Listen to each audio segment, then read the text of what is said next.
Mari belajar dari Italia. Apa yang sebenarnya terjadi di Italia?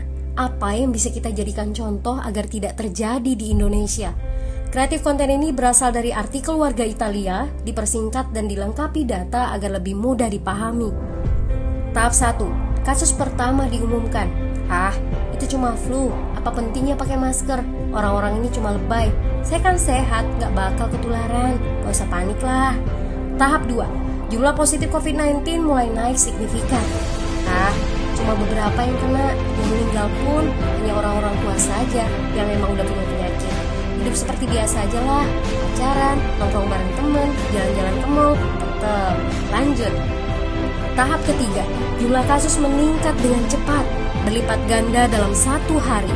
Tingkat kematian pun bertambah. 7 Maret, lebih dari 5.000 kasus positif COVID-19. Zona merah diberlakukan di Italia.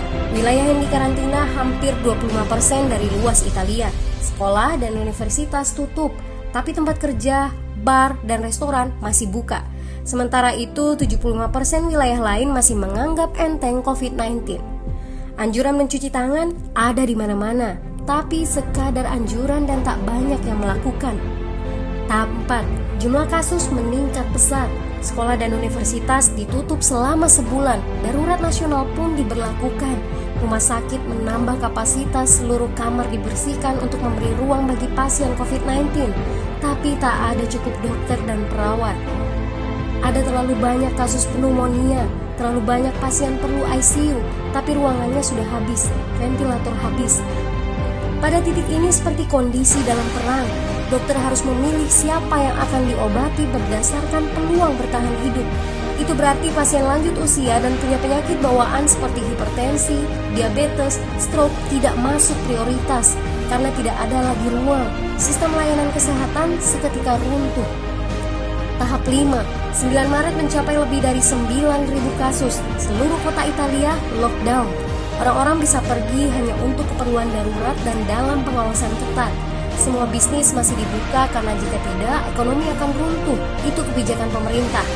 Mulai ada ketakutan, orang-orang mulai memakai masker dan sarung tangan. Tapi tetap saja, ada anak-anak yang merasa jagoan, masih ingin uji nyali.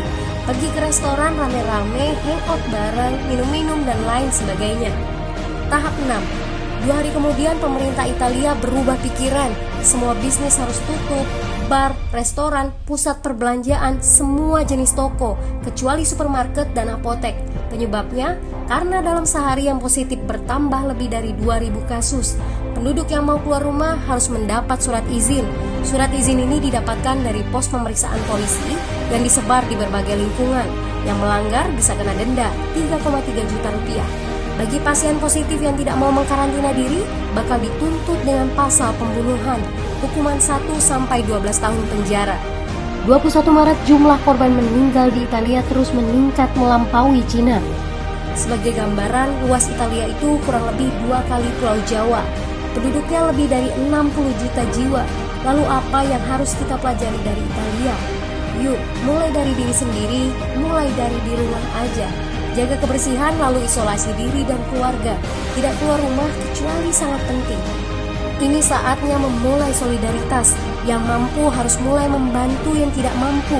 Ini adalah bentuk usaha dan doa kita semua. Semoga badai corona ini segera berlalu. Mari memulai kekompakan dengan membagikan informasi ini. Di rumah aja, mari belajar dari Italia.